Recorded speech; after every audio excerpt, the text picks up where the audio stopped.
2 weeks ago on 60 Minutes, a leading Soviet dissident, Vladimir Vyssotsky, described the Soviet Union as one huge prison camp. Recently, it seems, a new Soviet dissident pops up almost every day. And according to these dissidents, led by the Nobel Prize winner Andrei Sakharov, Russia is violating the Helsinki Accords by denying its citizens basic civil rights. In light of all this, it surprised us to hear that somebody sings anti-establishment songs in that very established communist country. His name is Vladimir Wyssotsky. Some people call him the Bob Dylan of the Soviet Union. Wyssotsky is a famous actor in Russian movies and on the stage. That's his conventional side. But he also writes and sings biting, satirical poems about life in the Soviet Union. He says that what he writes and sings is not unpatriotic, so he does not classify himself as a political rebel. But there is no doubt Wyssotsky is a strong critic of his society. The Soviet authorities, it seems, don't know what, if anything, to do about him. They didn't know what to do about him when he got on a plane recently and came to New York.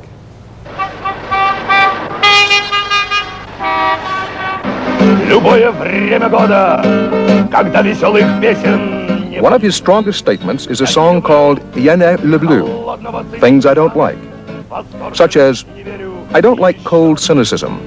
I don't like strangers reading my mail. I hate tattletales and slanderers. I don't like people being shot in the back or in the front. I'm upset when the innocent suffer.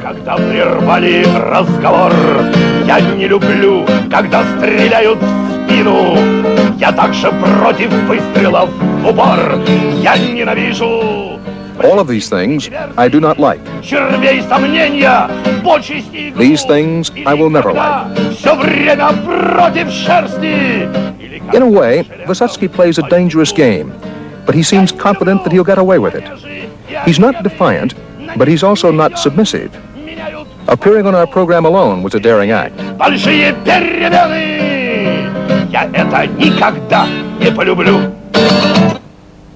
You like to describe yourself, I know, and your work, as protest, but not revolution.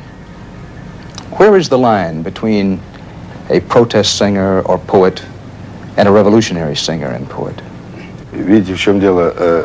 Well, let's put it this way. I've never defined my songs either as songs of protest or songs of revolution. But as to your question, well, probably you could just say the different types of songs are written in different times. In revolutionary times, people write revolutionary songs. And in normal, ordinary times, they write songs of protest, the kinds that are produced everywhere in the world. When people simply want things to be better than they are right now, when they want tomorrow to be better than today. Wyssotsky is 38 years old, and he's already done a stretch in a Soviet prison camp. That was in his youth. But now, as a movie actor, he has money and privileges few Russians have. All this gives him some traveling opportunities.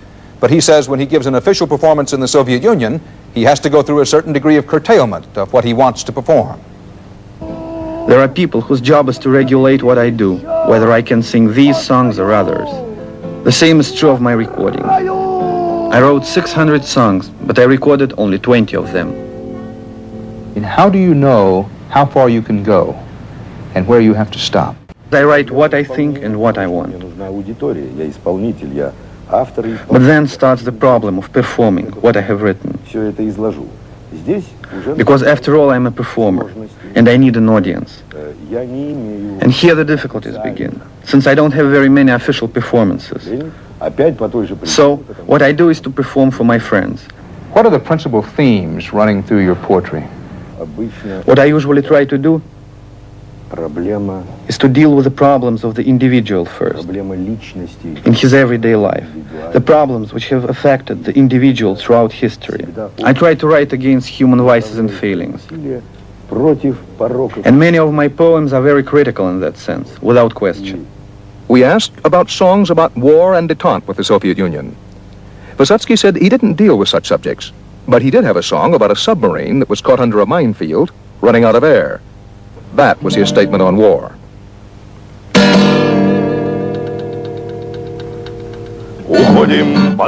We are submerging in neutral waters. Мы можем погоду плевать на погоду, А если накроют, локаторы взвоют, а наши... But if we are discovered, it's all over. Спасите наши души, мы бредим от удушья. We are running out of air. Save us. Спешите к нам. Hurry.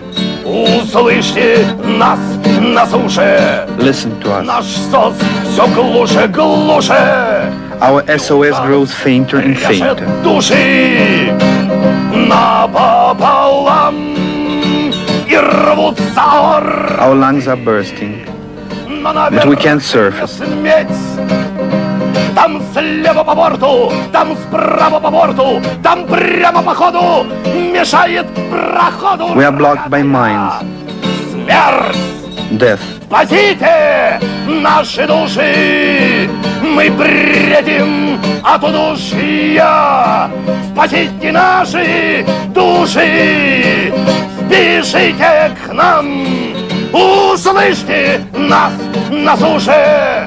Наш СОС все глуше, глуше, и ужас режет души напополам. Please, please, save us. Души, спасите наши души, спасите наши души. What is the goal, besides entertaining? What is it that you seek to accomplish with your music? Безусловно, я хочу. I want the public to give some thought to what I am saying, Моя аудитория еще задумалась. and not just to relax and have a good time. Сидела, спокойно отдыхала. I want the public to feel a certain nervous tension. Напряжение в нервном. I want to impose my opinions and my art on the public. The audience has got to experience what I'm saying, so I want to put the public in the same state that I'm in. Actually, New York was just a stopover for Wysocki. He was headed for Montreal to record an album for a Canadian record company. He did that on the sly, without clearing it in advance with Soviet authorities. They had managed to block the release of an earlier album he had cut in France. I would think, perhaps I'm wrong, I would think that those who lead the Soviet Union might be a little wary of letting you out of the country. Are they not? I mean, do they not concern themselves with that? They're not worried about you at all? Ну почему? Ну что вы? Я уже четвертый. No, why? I've left the Soviet Union already 4 or 5 times and always returned. It's even funny, because I think if I was that kind of person that they were afraid of letting out of the country, we'd be having quite a different interview than we are having now. I'm sitting quietly with you, asking me the questions you want to ask me, and I'm answering them calmly. I love my country, and I don't want to do it any harm, and I will not. We don't want to give the impression that Wysocki is always writing about things he hates or about doomed submarines.